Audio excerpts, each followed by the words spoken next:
Sudan's first multi-party elections in more than 2 decades are scheduled for April 11th. The ballot is stipulated in the Comprehensive Peace Agreement signed in 2005.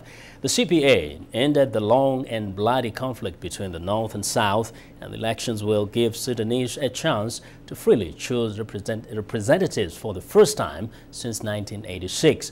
VOA's Ndiho has more.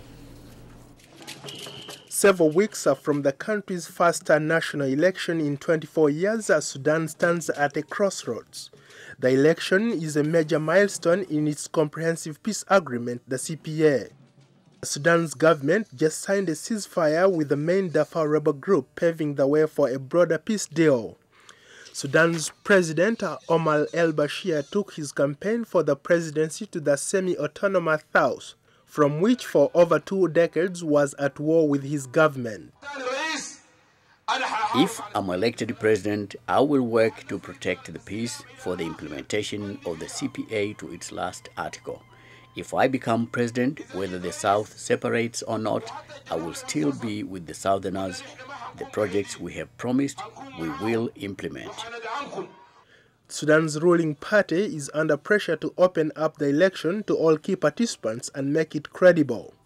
In Washington, a coalition of prominent religious leaders is calling on the U.S. Congress to support the continuing implementation of the Comprehensive Peace Agreement. Bishop David Jones says there is widespread mistrust in Sudan. What I encountered in meeting with the bishops was a profound mistrust of the government in the North.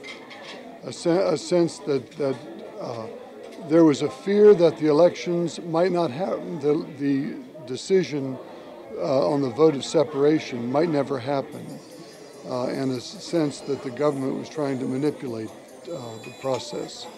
I wish that there was more trust, but some of the actions, especially the genocide, has certainly had the effect of eroding trust in the present government. Observers say that after the ballot, elected officials would then be able to work on making unity attractive to the South. Southerners will vote in January 2011 whether to remain in a united Sudan or form an independent country.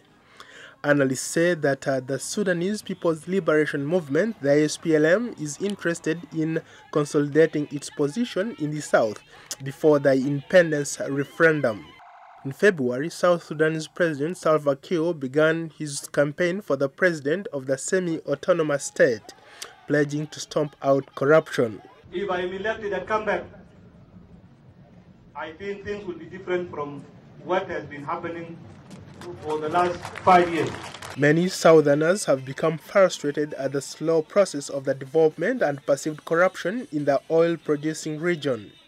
Kiir has decided to run for the top position in the South, choosing a more junior member of the SPLM, Yasser Arman, to compete for the presidency of the whole of Sudan.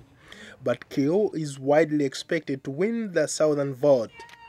Ndiho, VOA News, Washington.